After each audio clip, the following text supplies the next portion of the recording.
Injury Awareness Month, and according to the Brain Injury Association of America, nearly 3 million people in the U.S. sustain a traumatic brain injury every year.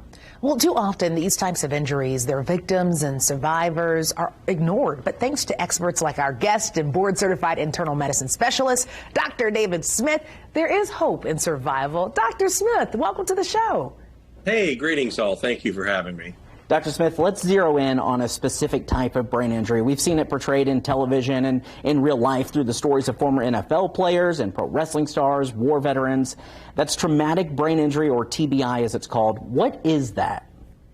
Well, it's an indication of an injury pattern within the brain. It's usually by an impact, but it can be coming about by any kind of an acceleration or deceleration. And more recently, we've been calling them repetitive head impacts because you don't necessarily have to have the lights go out or be a major hit to cause an ongoing damage.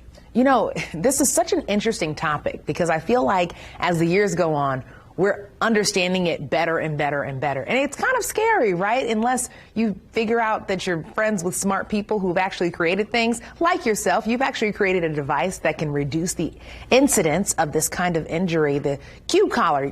Tell us about this one.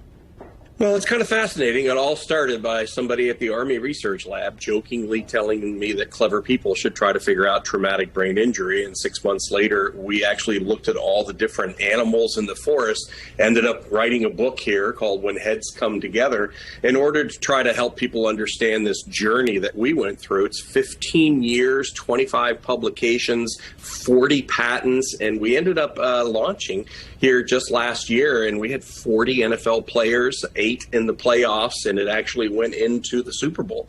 Wow. So I would say that's a pretty good start. And then on top of all of that, just as proud, we have partnered with the Army. We actually block IED forces from entering into the brain.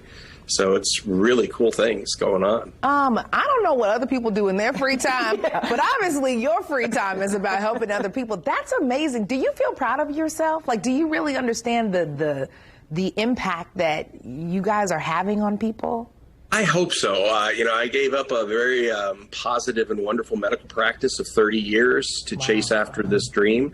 The Q collar is a very simple C-shaped device. It actually just fits, and it's yellow, at least mine is. You can get 12 different colors. I'm not here to shill that, but it just barely touches your jugular veins, and it turns out that that's what woodpeckers do, and that's what head-ramming sheep are capable of doing. They actually can apply this pressure, which is identical to yawning, and it raises the intracranial volume enough. It's just like airbags for the brain. The brain can't move around. Wow. And then the energy just passes right through, and it's not absorbed. You mentioned the rams and the woodpeckers. What made them such good subjects in that research, Doctor? Well, the woodpecker was what they literally threw the gauntlet at me. When I was there talking about how to not bleed out on the battlefield at the Army Research Lab, somebody said, I think if somebody could figure out how a woodpecker can smack its head into a tree 80 million times at 1,200 G-force, that wouldn't we have this all figured out, especially when you and I might get a brain injury at 1/10 of that force. So it was a wonderful model to start figuring. And, when someone comes to me as a medical patient, I don't even know if I have an answer, but we knew that nature had had 20 million years to figure this out, and it just makes sense to ask her first, right? I know that's right. We probably should do that with more things than not, if we're being honest. Your findings can be found in your new book, When Heads Come Together. Quickly, are you pretty hopeful that TBI and other serious brain injuries can become preventable? Oh, I'm absolutely sure of it. The FDA, we're the first and only medical device to be able to claim that we protect against traumatic brain injury. In our literature in animal studies, we blocked 83% of brain injury. And now when we did high school kids, the FDA would not allow us to remove the brains from these young children to find out exactly the percentage that we're protecting. But the FDA did allow us to use the word or the term 70% reduction in brain injury. That's pretty impressive. Great information, amazing work, Dr. Smith. Thank you so much for joining us. When Heads Come Together is out now. Thank you. Really appreciate it.